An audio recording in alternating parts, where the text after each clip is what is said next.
Yes sir, चलिए next question है discussion के ऊपर चलते हैं। हाउस प्रॉपर्टी के क्वेश्चनर के डिस्कशन के ऊपर चलते हैं। हाउस प्रॉपर्टी के क्वेश्चनर डिस्कशन को बड़े ईमानदारी से हम लोग देखेंगे। This would be the I think second last topic. Last topic computation of total income होगा। ये सेकंड लास्ट टॉपिक होगा आपके पूरे सीए इंटर के क्वेश्चनर डिस्कशन का। बाकी हर टॉपिक का क्वेश्चनर डिस्कशन हम लोग खत्म कर चुके हैं। यस और no? So let us start. House property के क्वेश्चनर डिस्कशन के ऊपर चलते हैं। Explain the treatment of unrealise rent. देखिए दो सवाल अलग अलग पूछे हैं यहां पे। एक, explain the treatment of unrealise rent and it's recovery in the subsequent year under the provisions of income tax act. देखिए यहां पे दो सवाल है। एक, अनरियलाइज रेंट आता है उसका ट्रीटमेंट क्या किया जाता है, और दूसरा सवाल है कि बॉस ये जब भी फ्यूचर में रिकवर होता है तो इसका क्या होता है। सबसे पहले तो अनरियलाइज रेंट का आप बता दूं। Unrealise rent is reduce from the actual rent received और रिसीवेबल अगर रूल 4 की 4 कंडीशन सेटिस्फाई हो जाए। रूल 4 की अगर 4 कंडीशन सेटिस्फाई हो जाए तो आपको अनरियलाइज रेंट माइनस करने को मिल सकता है एआरआर से। जनरली प्रॉब्लम में अगर कुछ नहीं बोला तो हम यही अज्यूम करते हैं कि कंडीशंस क्या हो चुकी है, सेटिस्फाई हो चुकी है जनरली, राइट। अच्छा जी, फ्यूचर में जब भी अंडरलाइज रेंट रिकवर होगा it is taxable in the year of receipt. जिस साल ये रिसीव्ड हुआ उस साल टैक्सेबल होगा and 30% will be allowed as deduction. मैं करीब 2 साल पहले तक के टैक्स वेदा इशू करता था जिसमें थ्योरी क्वेश्चन अलग होते थे और प्रैक्टिकल क्वेश्चन अलग होते थे। वहां पे उस साल मुझे बच्चों के से फीडबैक मिला कि सर बच्चे स्टूडेंट्स आर नॉट एबल कि थ्योरी क्वेश्चन अलग से पढ़े और प्रैक्टिकल क्वेश्चन अलग से पढ़े, और इसीलिए बच्चों ने रिक्वेस्ट किया कि सर इन्हें मर्ज कर दीजिए, और मैंने क्वेश्चनर और टैक्स वेदा को क्या कर दिया, मर्ज कर दिया। इसीलिए आप देखेंगे कि जितने भी क्वेश्चनर डिस्कशन है इसके अंदर में थ्योरी क्वेश्चन भी रखे गए as well as practical question भी रखे गए उस टॉपिक को लाके। सो यहां पे क्या लिखना पड़ेगा, पहले अनरियलाइज रेंट एआरआर से माइनस होगा, चारों कंडीशन देनी पड़ेगी। 4 कंडीशन क्या थी? पहला, tenancy must be bona fide, the tenant is not in occupation of any other property. तीसरा, tenant has vacated the property and steps has been taken to vacated the property. And fourth, the assessee has taken all reasonable step to file the suit. So unrealise rent refers to the rent payable but not paid by the tenant and which the owner is not able to realize from the tenant. As per the explanation to section 23(1), the amount of rent which the owner cannot realize shall not be included in actual rent. Shall not be included in actual rent मतलब actual rent से वो minus किया जाएगा while determining the annual value, subject to the fulfillment of following conditions prescribed under rule 4 of the income tax rules. क्या rule है? Tenancy must be bona fide means there should be an agreement. The defaulting tenant has vacated the property or steps has been taken to vacate the property. He does not occupy any other property of the assessee and assessee has taken all reasonable steps to institute the legal proceedings. Yes or no? When unrealized rent is received, it is taxable in the year of receipt and 30% is allowed as deduction. Yes or no? चलिए sir next question के ऊपर चलते हैं। इसको आप self कर सकते हो। प्रॉपर्टी फॉरेन में सिचुएट हुई तो क्या होगा, आरओआर के लिए ग्लोबल इनकम टैक्सेबल है, आरएनओआर और एनआर के लिए तभी टैक्सेबल होगा when the rent is received in India. वही पॉइंट लिखा हुआ है, आप सेल्फ कर सकते हैं। क्वेश्चन नंबर 3 के ऊपर आते हैं। क्वेश्चन इनडायरेक्ट तरीके से पूछा गया है। क्वेश्चन कैसे पूछा गया है? इनडायरेक्ट तरीके से पूछा गया है। Ownership itself is the criteria for assessment. Ownership itself is the criteria for assessment under the head of house property. क्या ओनरशिप ही एक क्राइटेरिया हाउस प्रॉपर्टी में इनकम डिटरमाइन करने के लिए? Answer is no. याद होगा तो सेक्शन 22 पढ़ते वक्त हम लोग पढ़ते हैं assessee is owner and owner includes deemed owner. Section 27 में अगर आप जाएंगे तो डीम्ड ओनर का कंसेप्ट लिखा हुआ है। तो क्या सिर्फ ओनरशिप ही क्राइटेरिया हाउस प्रॉपर्टी में टैक्स करने के लिए? नहीं, डीम्ड ओनरशिप भी एक क्राइटेरिया है ओनरशिप में टैक्स करने के लिए। जिसका मतलब अगर असेसी डीम्ड ओनर भी होता है तो उसको हाउस प्रॉपर्टी का टैक्स भरना पड़ता है। अब डीम्ड ओनर किसी कब कब हो सकते हैं? If property is transferred to spouse for inadequate consideration, property transferred to minor child for inadequate consideration, impartible estate, lease for more than 12 year, transfer as per the transfer of property act where transfer is made but registry is not done. याद आ रहा है मालिक? So section 27 enumerates certain cases where the legal ownership may vest with the person whereas the taxability is cast on the another person who is deemed to be the owner. Transferred to in spouse for inadequate consideration, transferred to minor child, impartible estate, lease for more than 12 year and transfer as per TOPA. Therefore, legal ownership itself is not the criteria for assessment of income under the head of house property. Also, the provision of 25AA and 25B deals with the receipt of unrealized rent and arrears of rent also fall in this category. That is, receipt is considered as income under the head of house property, although the recipient may not be the legal owner. Unrealized rent या arrears of rent जिस साल मिला उस साल taxable होता है, और भले ही अब वो प्रॉपर्टी आपकी नहीं है तो भी टैक्सेबल होता है. तो अनरियलाइज रेंट और arrears of rent भी किसके अंदर में फॉल होते हैं? यहीं पे फॉल किए जाते हैं. Done sir. क्वेश्चन नंबर 4 आप सेल्फ कर सकते हैं, क्वेश्चन नंबर 5 आप सेल्फ कर सकते हैं. दोनों को डिस्कस कर लेता हूं मैं फटाफट. एग्रीकल्चर पर्पस के लिए अगर कोई लैंड यूज की जा रही है तो income will be called as an agricultural income and income will be exempt under section 10 subsection 1. फिर X let out is property to Y, Y subletted. Subletting का इनकम क्या होता है? ये चीज हम लोगों ने अदर सोर्सेज में भी देखा है कि ए ने बी को दिया, बी ने सी को दिया. सिंस ए ओनर है तो उसकी इनकम एचपी में आएगी, बी ओनर नहीं है तो उसकी इनकम फ्रॉम अदर सोर्सेज में जाएगी. Yes, so it will be taxable in other sources. Discuss the taxability of arrears of rent. Arrears of rent, arrears of rent की टैक्सेबिलिटी किस तरीके से होती है? ये क्वेश्चन बिल्कुल सिंपल है. अरियर्स ऑफ रेंट जिस साल रिसीव हुआ उस साल टैक्सेबल होता है, और जितना मिला इसमें से 30% अलाउड एज डिडक्शन. अगर एसएससी उसका ओनर नहीं भी है प्रॉपर्टी का तो भी it is liable to tax. So as per section 25B, assessee receives any amount of arrears of rent in respect of property consisting of land, building appurtenant thereto, of which he is the owner. The amount so received shall be chargeable to tax under the head of house property. It shall be charged to tax as income of the previous year in which such rent is received, even if assessee is no longer the owner of property. तो आपको या तो इस तरह से का question हो सकता है, अनरियलाइज रेंट रिकवर्ड, या अरियर्स ऑफ रेंट रिकवर्ड का भी क्वेश्चन आ सकता है. अनरियलाइज रेंट रिकवर्ड या अरियर्स ऑफ रेंट रिकवर्ड, दोनों का ट्रीटमेंट सेम है. डन. क्वेश्चन नंबर 7 के ऊपर आ जाते हैं. क्वेश्चन नंबर 7 के ऊपर आ जाते हैं. मैं आपको कुछ चीजें बता देता हूं. सबसे पहले, जब आप सैलरी में गिफ्ट निकालते रहते हो, एजुकेशन फैसिलिटी का परक्विजिट निकालते रहते हो, या जीएवी कैलकुलेशन करते रहते हो, इसके ऊपर एक्ट और many authors have different views with some of the points, right. तो इसलिए कई बार आपको डिफरेंट मिल सकता है, सेम क्वेश्चन डिफरेंट मिल सकता है. This is because of the presumption which has been taken to solve the problem. अब छोटा सा एग्जांपल बता देता हूं. अगर एक्सपेक्टेड रेंट बड़ा है, केस वैकेंसी का है, केस वैकेंसी का है, और एक्सपेक्टेड रेंट बड़ा है, तो expected rent minus loss due to vacancy करते हैं. ये एक कॉमन प्रैक्टिस है जो हम ऑफिसेज में भी फॉलो करते हैं. लेकिन जब आप इंस्टीट्यूट का मटेरियल देखोगे तो वहां पे उन्होंने सिर्फ एक्सपेक्टेड रेंट दिया है, loss due to vacancy minus नहीं किया. हालांकि कुछ क्वेश्चन इंस्टीट्यूट ने भी ऐसे सॉल्व किए हैं जिसमें लॉस ड्यू टू वैकेंसी उन्होंने माइनस किया हुआ है. हालांकि कॉमन प्रैक्टिस, जनरल प्रैक्टिस ये है कि एक्सपेक्टेड रेंट में से लॉस ड्यू टू वैकेंसी क्या की जाती है? माइनस की जाती है. खैर, जगह जगह पे देखेंगे. मेरा ऑब्जेक्टिव सिर्फ आपको बताना था कि ऐसा होता है. Let us start. Aniruddha has a property whose municipal value is 1,30,000, fair rent is 1,10,000, and standard rent as per the Rent Control Act is 1,20,000 per annum. अब ध्यान से सुनना. सबसे पहले हम लोग क्या निकालते हैं? जीएवी निकालते हैं. जीएवी कैसे निकालते हैं? हायर ऑफ RER और ARR. RER ARR दोनों में से जो भी बड़ा हो. RER कैसे निकलता है? एक ही बार बता दूंगा, बाकी आगे के प्रॉब्लम्स में मैं डायरेक्ट कैलकुलेट करूंगा. आरईआर कैसे निकलता है? Municipal value fair rent, whichever is higher, ये बनेगा एक्सपेक्टेड रेंट. एक्सपेक्टेड रेंट को स्टैंडर्ड रेंट से कंपेयर करेंगे, विच एवर इज लोअर, क्या बनेगा बेटा? RER बनेगा, राइट. ARR कैसे निकलता है? एक्चुअल रेंट रिसीव्ड और रिसीवेबल माइनस अनरियलाइज रेंट.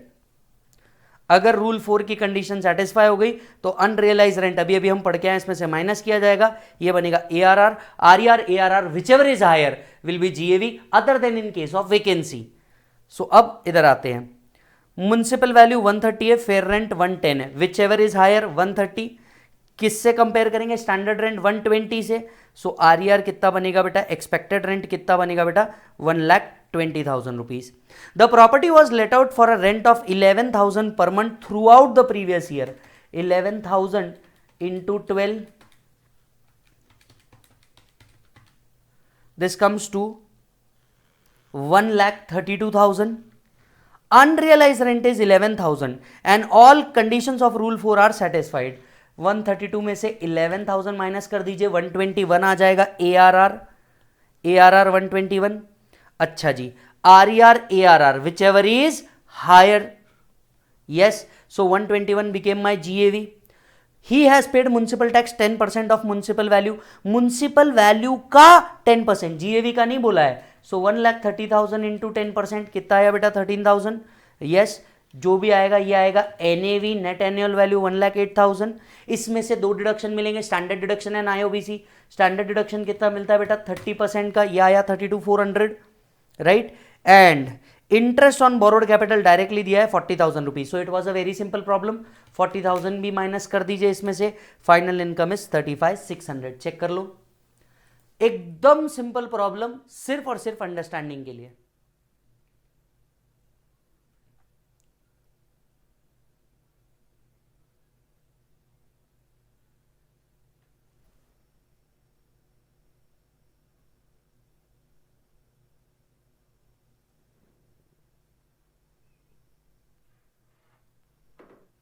चलो जी आगे बढ़ते हैं।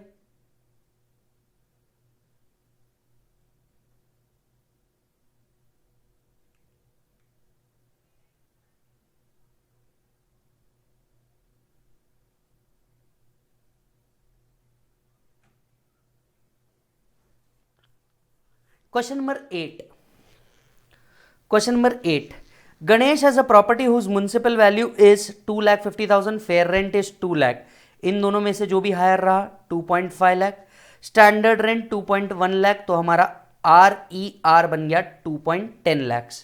The property was let out at a rent of 20,000 per month, however the tenant vacated on 31/1/2021 and unrealise rent is 20,000, all conditions are satisfied. Municipal tax दिया हुआ है, एक minute, सबसे पहले RER आया 210, ARR निकाल लेते हैं। एक्चुअल रेंट रिसीव और रिसीवेबल कितना होगा 20,000 इंटू 10, यह आया बेटा 2 लाख रुपीज। इसमें से अनरियलाइज रेंट माइनस करो, अनरियलाइज रेंट कितना है बेटा 20,000 रुपीज का, यस। वेकेंसी नहीं है, पॉइंट टू बी नोटेड, यहां वेकेंसी नहीं है तो यह मत कर देना, there is no vacancy, so RER ARR, yes और नो। नाउ अब यहां वेकेंसी है कि नहीं है, वेकेंसी नहीं है। अच्छा इधर देखो क्या लिखा है, the property has been vacated as well as there is an unrealise rent, property में वेकेंसी भी है अनरियलाइज रेंट भी है। तो अगर वेकेंसी नहीं होती तो हम स्ट्रेट अवे ARR में से अनरियलाइज रेंट माइनस करते, यहां वेकेंसी भी है अनरियलाइज रेंट भी है। तो अब जरा ध्यान से सुनिए, अगर यहां पे वेकेंसी भी है, अगर यहां पे वेकेंसी भी है तो हम क्या करते हैं, अगर वेकेंसी होती है तो हम सबसे पहला स्टेप निकालते हैं RER, दूसरा स्टेप निकालते हैं ARR, तीसरा स्टेप निकालते हैं AR। RER पूरा कैलकुलेशन पीरियड के लिए, ARR निकालते हैं हम लोग और एक्चुअल रेंट निकालते हैं। अगर actual rent is lower then RER, it is because of vacancy, not because of vacancy. If it is because of vacancy, अगर ये वेकेंसी के कारण है तो एक्चुअल रेंट को क्या मान लेते हैं हम लोग, GAV मान लेते हैं। एक्चुअल रेंट को क्या मान लेते हैं, GAV मान लेते हैं। अब इधर देखना, अगर वेकेंसी ना होती वी वुड हैव कंसीडर्ड 2,10,000, अगर वेकेंसी ना होती तो we would have considered 2,10,000। Vacancy होने के कारण हमारा actual rent is reduce down, vacancy होने के कारण हमारा actual rent is reduce down, so actual rent would be considered as GAV। यहां पे उसका पूरा रीजन दिया है, चेक कीजिए। In this case actual rent 1,80,000 is lower than expected rent 2,10,000 owing to vacancy, since had the property not being vacated actual rent would have been 2,20,000, so therefore actual rent is equal to GAV। फिर municipal tax हटाएंगे 8% of municipal value, so 2,50,000 into 8%, यह आया 20,000, yes, यह आया 20,000 rupees. आपका NAV आया 1,60,000 rupees. NAV में से स्टैंडर्ड डिडक्शन माइनस करेंगे, ये तो 30% आया। क्या इंटरेस्ट ऑन बोरोड कैपिटल भी दिया हुआ है? यस दिया हुआ है 65,000 का, वो माइनस करेंगे, आपका income from house property generate हो जाएगा। In this particular case vacancy वाला इशू था।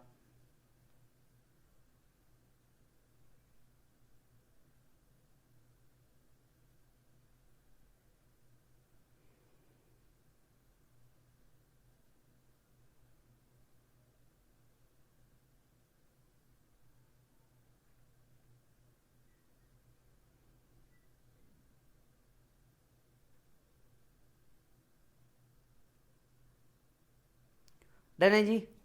चलो,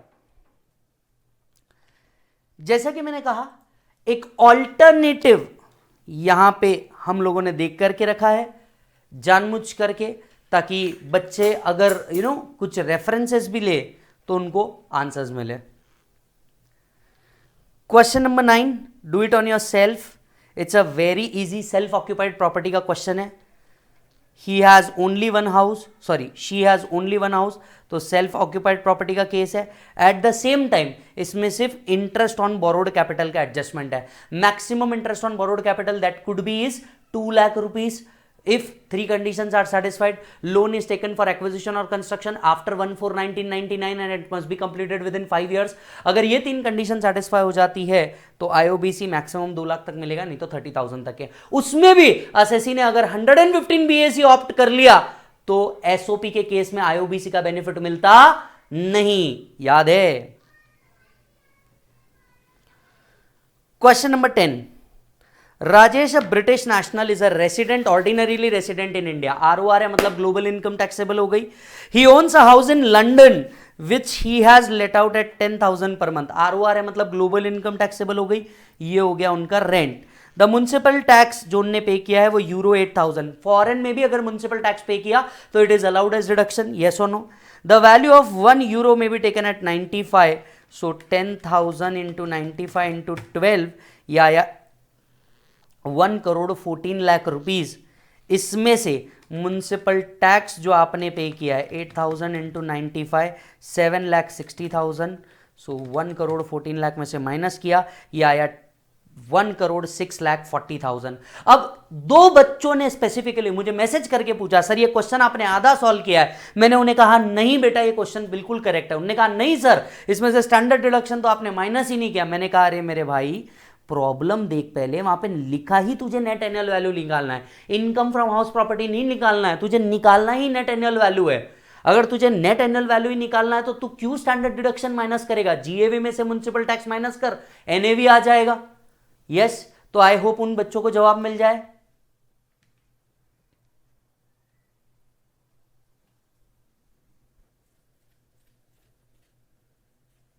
is that done Prabhu?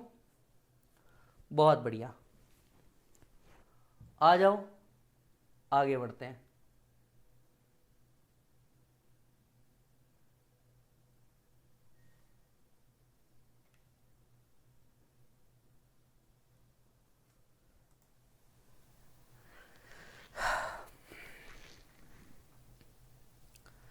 Question number 11, question number 11, Shrimati Rajalakshmi owns a house property at Adyar in Chennai. Municipal value is 5 lakh, fair rent is 420, standard rent is 480. So expected rent आ गया 4,80,000, ठीक है। The property was let out for 50,000 per month up to December 20. So 50,000 into 9, actual rent कितना आ गया आपके पास? 4,50,000. The tenant has vacated the property and Raj Lakshmi used the property for self occupation. अब ये property part of the year self occupied, part of the year let out हो गई। अगर वो vacant रह जाती तो मैटर लगता, वेकेंसी के बाद वहां पे सेल्फ ऑक्यूपेंसी भी आ गई, मतलब ये क्वेश्चन बन गया part of the year self occupied and part of the year let out. Rent for the month of November and December could not be realise. लो साहब, इसमें भी अनरियलाइज रेंट आ गया। अच्छा, कितने महीने का? 2 महीने का, ठीक है sir. All conditions are satisfied, तो एक्चुअल रेंट रिसीव्ड और रिसीवेबल में से वो माइनस किया जा सकता है। She paid municipal tax, she paid municipal tax 12% and interest on borrowed capital. देखो बेटा, पहले बात तो ध्यान से सुनना, जब भी हम लोग part of the year self occupied करते हैं, part of the year let out करते हैं, तो हम लोग आरईआर पूरे 12 महीने का लेते हैं, लेकिन हम एआर उतने ही पीरियड का लेते हैं जितने पीरियड के लिए प्रॉपर्टी काय पे गई हो, किराए पे गई हो, और उसमें से हम लोग क्या करते हैं, unrealise rent if any minus कर देते हैं। अब ऐसे केस में प्रॉपर्टी क्या हो जाती है, डीम लेट आउट प्रॉपर्टी हो जाती है, और मैक्सिमम केस में आरईआर क्या बन जाता है, जीएवी बन जाता है। हालांकि रूल यहां पे हम वही फॉलो करते हैं, RER ARR whichever is higher, but अगर property part of the year self occupied, part of the year let out होती है तो हम इसे डीम्ड लेट आउट मानते हैं। और 99% ऑफ द केसेस में, 100% नहीं बोल रहा हूं क्योंकि रेंट बड़ा हो सकता है, तो कंसेप्ट वही यूज करेंगे, RER ARR whichever is higher, पर एआर जो लेंगे हम वो एक्चुअल पीरियड का लेंगे। So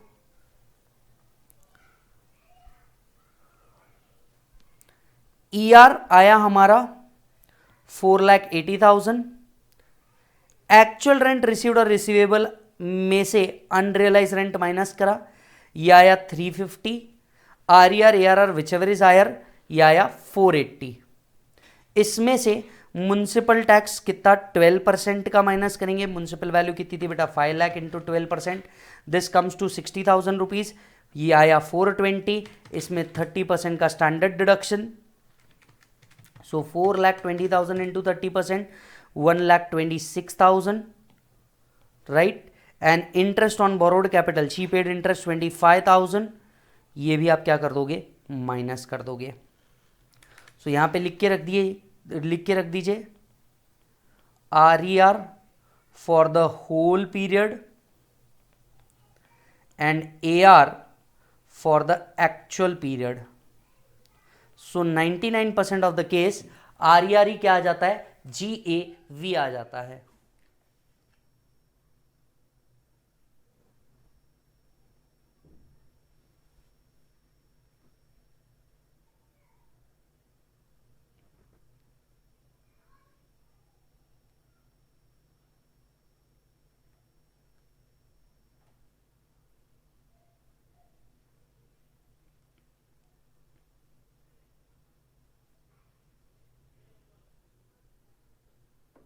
is that done? चलिए जी, मैंने यहां पे ऑल्टरनेटिव सॉल्यूशंस दे करके रखे हैं, ये आप देख सकते हैं। Problem number 3, it's a very good question, आप इसे इंपॉर्टेंट मार्क करें। आपको याद होगा, more than 2 house property self occupied अगर रही, मोर देन 2 हाउस प्रॉपर्टी अगर सेल्फ ऑक्यूपाइड रही, तो कोई भी 2 घर को आप एसओपी का बेनिफिट क्लेम करोगे और बचे हुए 1 घर को आप डीएलओपी आपको शो करना पड़ेगा। नाउ कौन से घर को एसओपी और कौन से घर को डीएलओपी, हमें 3 ऑप्शन में देखने पड़ेंगे। ऑप्शन 1, पहले 2 फ्लैट को एसओपी कर दो, फ्लैट 3 को डीएलओपी कर दो। ऑप्शन 2, फ्लैट 1 फ्लैट 3 को एसओपी कर दो, फ्लैट 2 को डीएलओपी कर दो। ऑप्शन 3, फ्लैट 1 को डीएलओपी करो और 2 और 3 को एसओपी करो। अब इनमें से कौन सा ऑप्शन बेहतर है, हमें वो ऑप्शन सिलेक्ट करना पड़ेगा जिसमें इनकम कम या लॉस ज्यादा आ रहा है।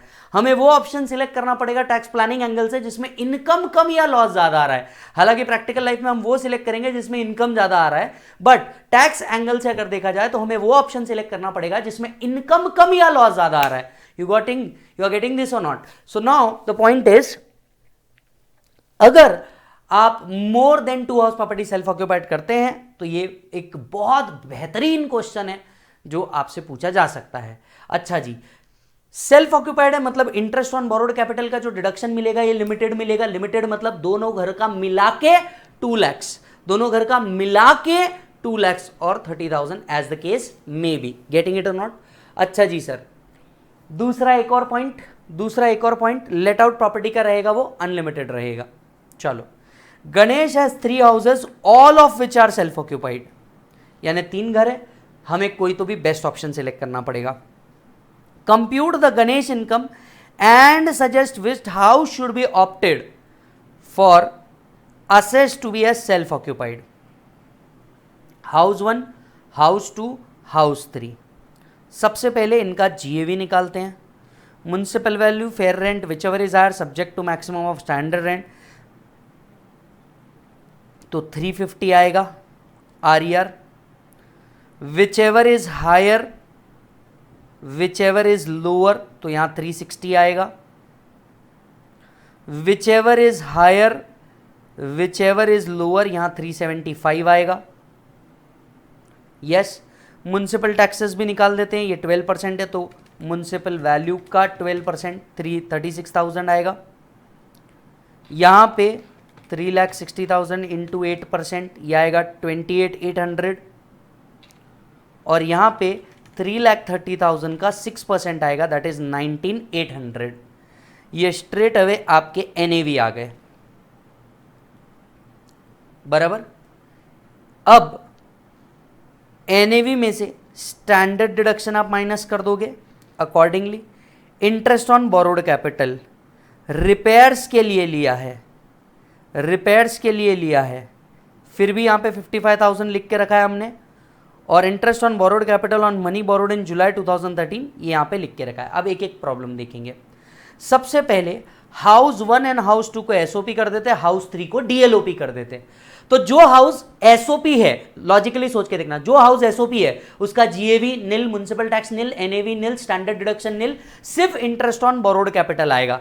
हाउस 1 और हाउस 2 को मिला के भी interest on borrowed capital max दिया है 55,000, पर प्रॉपर्टी रिपेयर्स के लिए है, यानी मैक्सिमम कितना मिल पाएगा 30,000।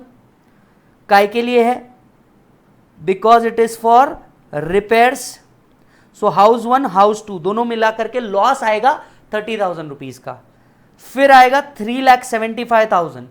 अगर property deem let out property है, अगर property deem let out property है तो RERE हमारा क्या बन जाएगा? GAV बन जाएगा। RERE हमारा GAV बन जाएगा। सो GAV 375, इसमें से म्युनिसिपल टैक्स माइनस करेंगे 19,800, इसमें से 1,06,50 माइनस करेंगे, 1,06,560 माइनस करेंगे, और एंड में अगर property deem let out property है तो पूरा interest on borrowed capital minus किया जाएगा। सो ले दे के आ जाता है 73,460। ये कैसे आया? जिसको जानना है, 3,75,000 क्योंकि डीम लेट आउट प्रॉपर्टी है तो RER ही GAV बन जाएगा थर्ड प्रॉपर्टी का। इसमें से 19,800 म्युनिसिपल टैक्स के माइनस करेंगे,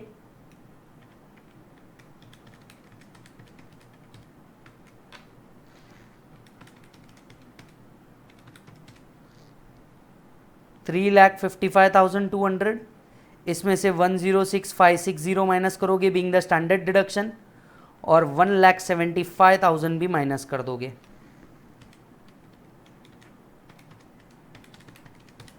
खत्म।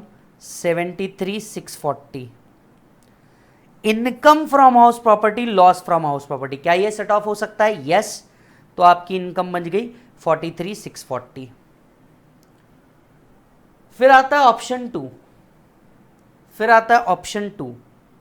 ऑप्शन 2 में हाउस 1 और हाउस 3 SOP करेंगे, हाउस 2 DLOP कर देंगे।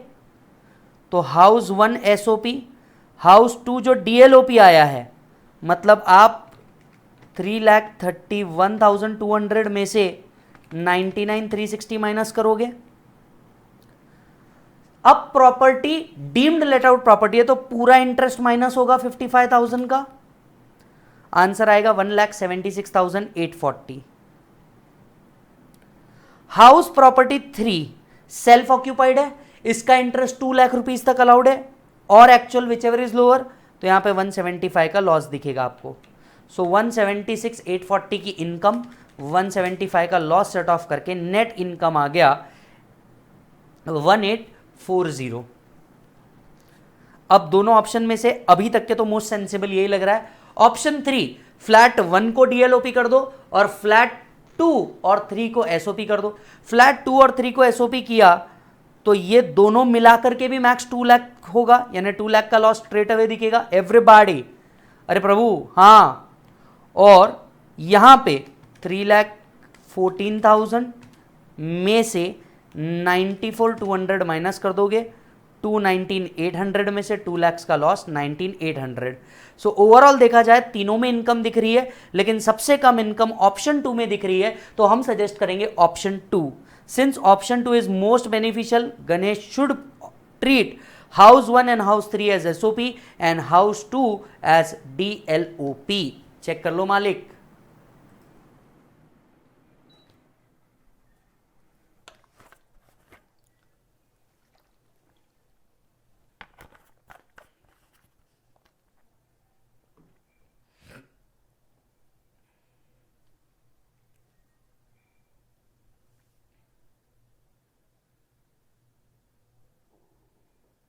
Is that done?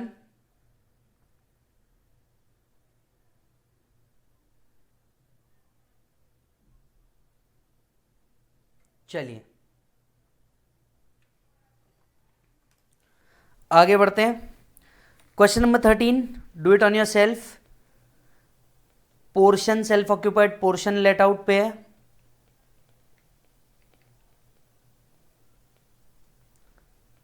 हम वर्किंग नोट बना के दोनों को अलग अलग कर देते हैं, एसओपी का एसओपी जैसे सॉल्व करते हैं, एलओपी का एलओपी जैसे सॉल्व करते हैं। तो चेक करिए,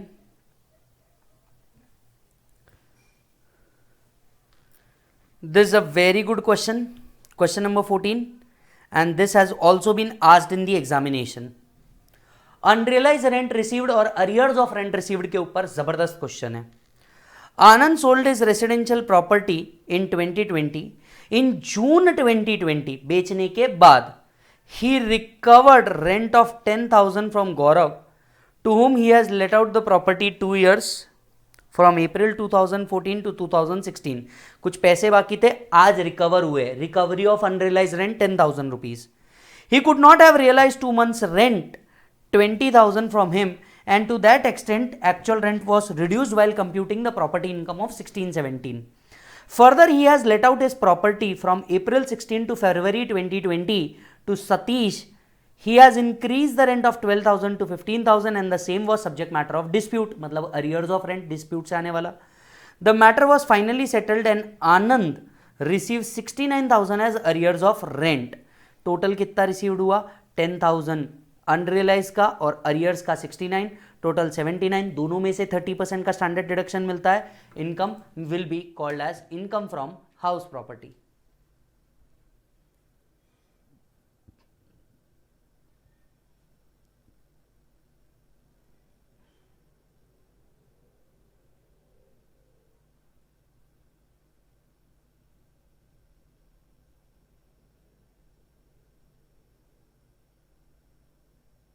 इज दैट डन?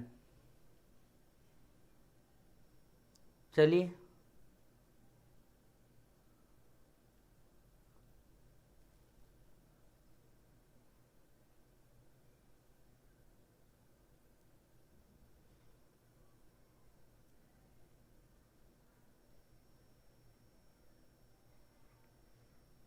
आगे बढ़ते हैं साहब। Question number 15, question number 15, Mr. A owns 2 houses. The expected rent is 65,000 and the house was let out for 7,500 per month। ठीक है, but the rent for the month of February and March could not be realized। 75 ये unrealise rent है। The expected rent of the another house is 150। The house was let out for 12,000 per month, but the rent of last 3 month could not be realise, मतलब दोनों जगह unrealise rent है। In both the cases Mr A fulfils the condition you are required to compute GAV. हद फालतू question है, हद फालतू question है। 65 is expected rent, annual rent 90, unrealized rent is 15। So actual rent में से unrealized rent को माइनस कर देंगे, RER ARR whichever is higher, 75,000 को GAV ले लेंगे। यहाँ पे भी सेम काम होगा, 150 एनुअल रेंट ऑलरेडी कम है तो RER को ही हम GAV ले लेंगे। Question number 16, do it on your self. लेकिन यहां एक गड़बड़ है, यहां 80 होना चाहिए, यहां 80 होना चाहिए। सिर्फ लास्ट वाला पॉइंट देखो, इसमें ग्रॉस एनुअल वैल्यू निकालनी है, बाकी सब ठीक है, सिर्फ यहां देखना एक्सपेक्टेड रेंट है बेटा 125, एक्चुअल रेंट पर मंथ अगर लेट आउट किया होता तो यह आता 96, लेट आउट पीरियड 10 मंथ्स का रहा और 2 मंथ्स की वैकेंसी हुई, 2 मंथ्स की वैकेंसी हुई मतलब 16। अगर आप देखोगे तो actual rent is lower than RER but not just because of vacancy, hence RER minus loss due to vacancy consider करना है हमें। So what is RER 125 minus loss due to vacancy 16, 125 minus 16, 16 कैसा आया 8 into 2, so RER minus loss due to vacancy. अब यही वो point है जिसमें इंस्टीट्यूट देखो खुद RER minus loss due to vacancy कर रहा है, लेकिन अगर आप इंस्टीट्यूट का चार्ट देखोगे ना, सेम प्रॉब्लम है इंस्टीट्यूट की बुक में, लेकिन जब तुम चार्ट देखोगे ना इंस्टीट्यूट का, उसमें आरईआर में से loss due to vacancy minus नहीं करी हुई है, पर प्रॉब्लम सॉल्व करते वक्त उनने प्रॉब्लम बिल्कुल वैसे ही सॉल्व किया है, सिर्फ यहां एक चेंज है, यहां 88 की जगह 80 होना चाहिए।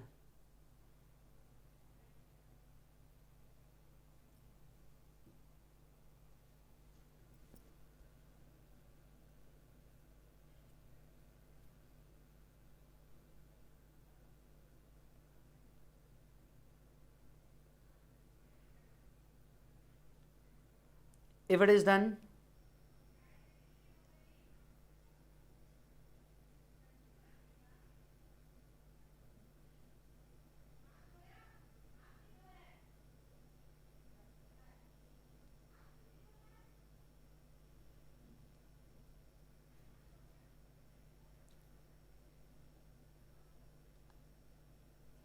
okay.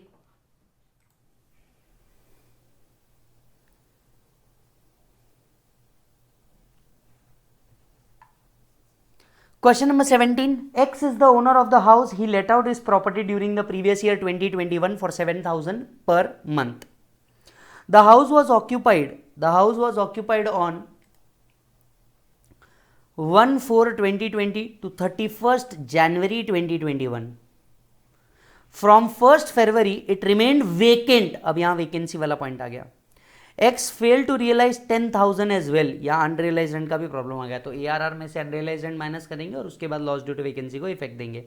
The expected rent was 82,000. Calculate the gross annual value, GAV compute करना है. एक्सपेक्टेड रेंट 82 आया ही है. अगर ये प्रॉपर्टी साल भर किराए पे गई होती तो 7,000 into 12 84,000 would have been the rent. इसमें से अनरियलाइज रेंट जो हम रियलाइज नहीं कर पाए 10,000 रुपीज, हम वो माइनस करते. यस और वेकेंट रहा कब से, 1 फरवरी से, सो 14,000 वो भी माइनस करते. सो हमारा एक्चुअल रेंट जो हमारे ने रियलाइज किया वो आता बेटा कितना, 60,000 रुपीज. यस अब आरईआर और ARR whichever is higher हम लोग जनरली लेते हैं, लेकिन वैकेंसी के केस में अगर वैकेंसी ना होती तो एआर को हम जीएवी मानते. यानी ये जो रिडक्शन हुआ है actual rent is lower than RER, is it only because of vacancy? Answer is yes. तो एक्चुअल रेंट को ही हमें क्या मानना पड़ेगा, जीएवी मानना, sorry, is it only because of vacancy? Just give me a minute. कितने महीने का रियलाइज नहीं किया है, wait a minute. The house was occupied for 1st April to 31st January. ठीक है, और हम रियलाइज नहीं कर पाए और वेकेंट रहा 2 महीने. ठीक है, आई स्टैंड करेक्टेड, मैंने गलत इंटरप्रेट किया हुआ है.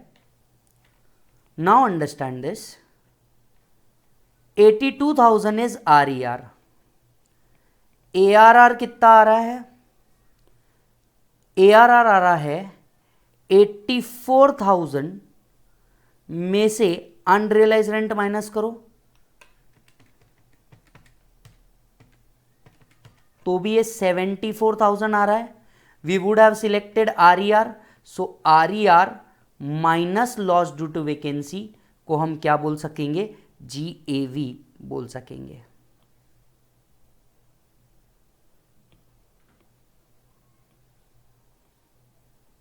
But it is not less than actual rent. If it is not less than actual rent तो हमें वही कंसिडर करना होगा.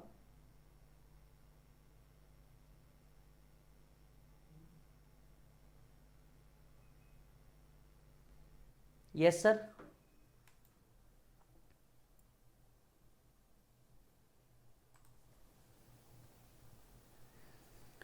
Question number 18 new amendment based है. Question number 18 new amendment based है और मुझे लगता है इसके ऊपर एक क्वेश्चन आ सकता है. 115 BAC के ऊपर का पॉइंट है. R owns a house property uses for residential purpose throughout the previous year, municipal value 240, fair rent 3 lakh. Residential purpose के लिए यूज कर रहे हो मतलब प्रॉपर्टी क्या हो गई बेटा, सेल्फ ऑक्यूपाइड प्रॉपर्टी हो गई. Compute the income from house property assuming following expenditure has been incurred. Municipal tax, repairs, depreciation etcetera. Interest on borrowed capital 2 lakh. House was purchased on 115. House was purchased in 2006.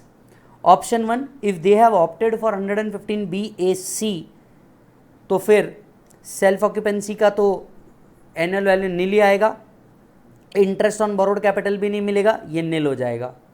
Because IOBC is not allowed for SOP if assessee opted 115 BAC. 115 BAC अगर आपने opt नहीं किया होगा तो interest on borrowed capital 2 lakh तक के allowed है, वो आप क्लेम कर लोगे. चेक कर लो, फिर आप 2 लाख तक के क्लेम कर लोगे.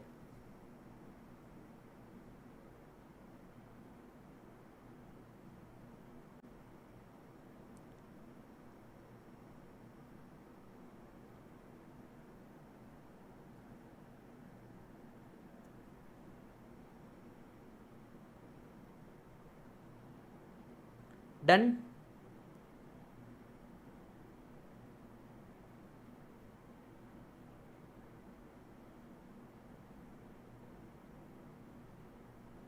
बहुत बढ़िया.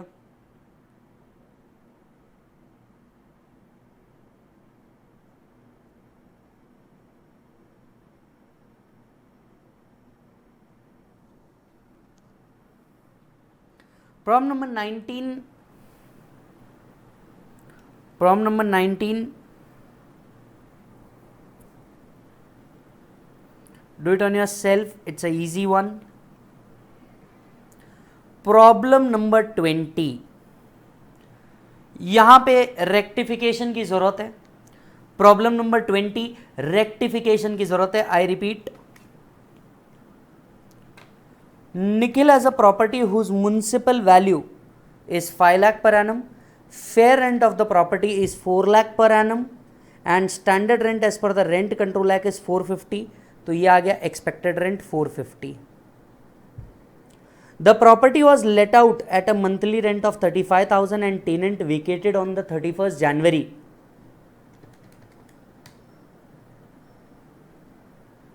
Ten 3,50,000. Unrealized rent 35,000. सो ARR आया 3,15,000 का.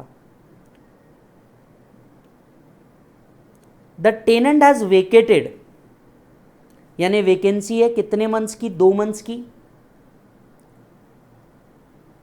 RER 4,50,000 minus loss due to vacancy 70,000.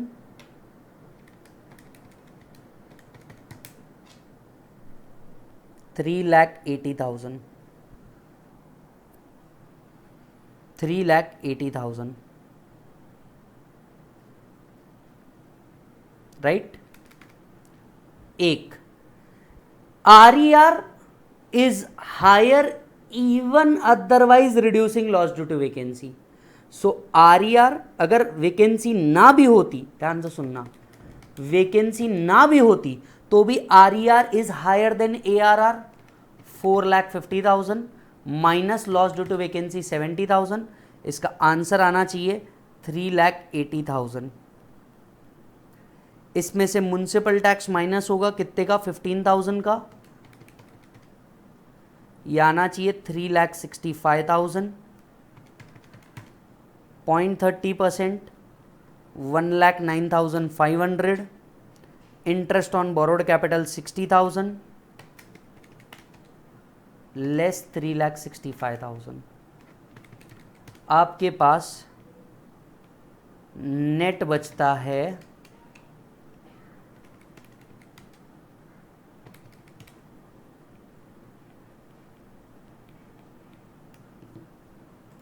Check करिए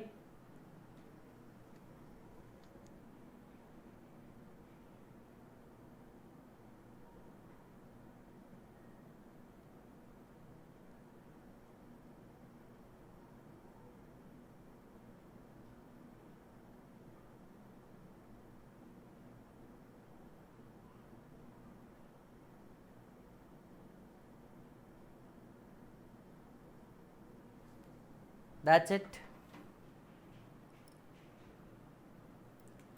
Shanti Devi, do it on yourself.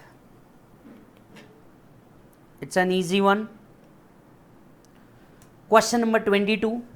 Two sisters Seema and Rashmi are the co-owner of the house property. So question is on co-ownership. Section 26 हम लोगों ने पढ़ा है co-ownership का. With 50% of the each share is known. The property was constructed prior to 1999 and the property has 7 equal units which is situated in Bangalore. 2021 each co-owner occupied 1 unit and the balance were let out. मतलब आप देखो कितने property के equal share थे 7, जिसमें से 2 SOP हो गए यानी 5 LOP हो गए, 2/7 and 5/7, 2/7 and 5/7.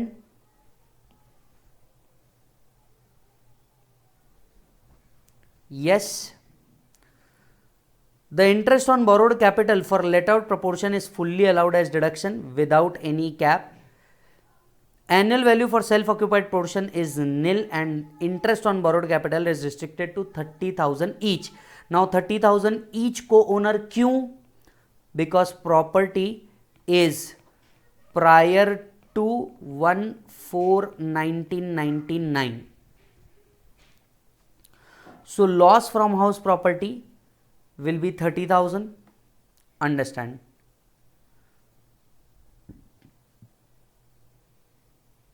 Each co-owner occupied 1 unit and the balance were let out at a monthly rent of 20,000 per unit per month. So 20,000 into 5 into 12. This comes to 12 lakh rupees, right? The municipal value was 7 lakh and municipal value 7 lakh है पूरी property का, 7 लाख है पूरी property का. तो 5/7 करेंगे हम लोग, सिर्फ लेट आउट वाले का कंसिडर अगर करना है तो हमें. सो 5 lakh. The municipal tax 10%, interest on loan taken for construction 4 lakh. One of the unit was vacant for 6 month. 6 month vacant था, तो 20,000 into 6, 1,20,000 का वैकेंसी हमने माइनस कर दिया. ये आ गया 10,80,000. In any other case 10,80,000 would be higher. AR is higher than RER, so AR will be the GAV.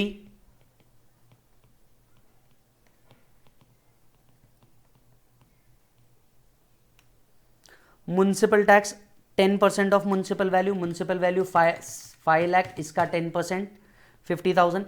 ऐसे तो municipal value 7 lakh है, पर हम let out portion का ही कंसिडर करेंगे. सो NAV आया 1030, 10,30,000 का 30% आपका स्टैंडर्ड डिडक्शन आ जाएगा. Yes. 3,09,000. Interest on borrowed capital कितना दिख रहा है? Interest payable is 4 lakh rupees. So this comes to 4 lakh into 5/7, 2,85,714 आया. यह आया आपका final answer.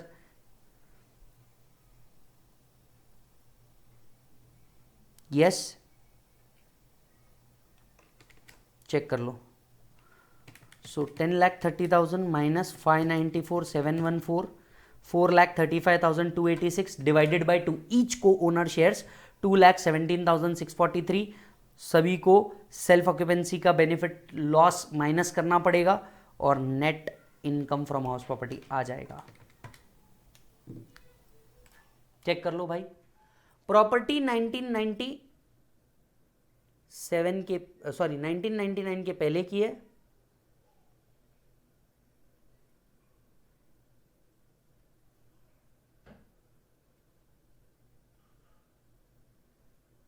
Is that done? चलिए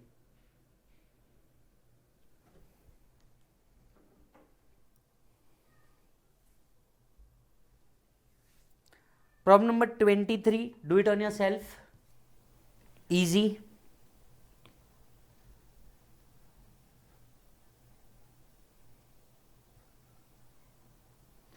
problem number 24, this is the last problem in house property. Check. Determine the taxable income of Sonu. Property income house 1, house 2. यहाँ income from business भी दिख रहा है, स्पेक्युलेटिव बिजनेस, ठीक है। Municipal value, rent received, municipal tax, repairs, land revenue paid, insurance premium, interest on borrowed capital for payment of municipal tax, nature of occupation, let out for residence, let out for business। let out किस लिए भी किया हो, property let out है, game over. Yes, municipal value, fair rent, whichever is higher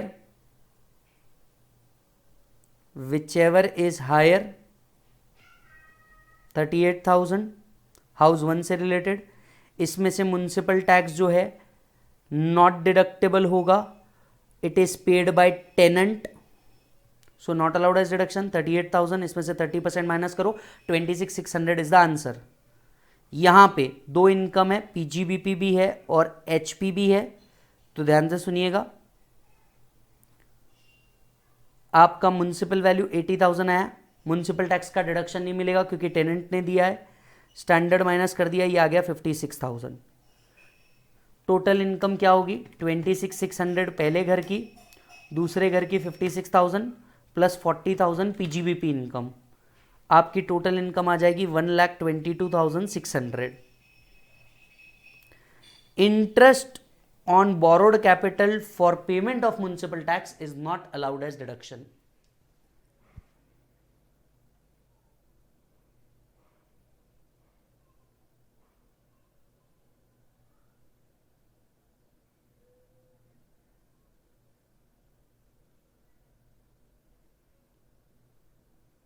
Yes, sir. That's it.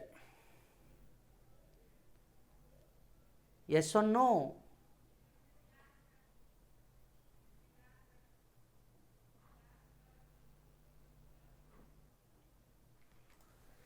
That's it. Game over. Income from house property का questionnaire भी हमारा खत्म होता है। एंड भाई साहब, आई थिंक सिर्फ एक लास्ट पार्ट बचा हुआ है, and that is computation of total income. और मैं एक गिफ्ट के ऊपर वर्क कर रहा हूं आपके लिए, अगर समय पे वो हो गया तो मैं जरूर कर दूंगा इस चीज को। अभी मैं डिस्क्लोज नहीं करता, नहीं तो बच्चों के मुझे मैसेज आने शुरू हो जाएंगे। पर हाँ, कुछ है, मैं अच्छी चीज पे वर्क कर रहा हूं, अगर सक्सेसफुल हो गया तो आप तक के वो चीज पहुंच जाएगी। बहरहाल, अगर आपने देखा होगा ये क्वेश्चनर बुक, इसका ऑलमोस्ट हर टॉपिक हम लोगों ने किया है।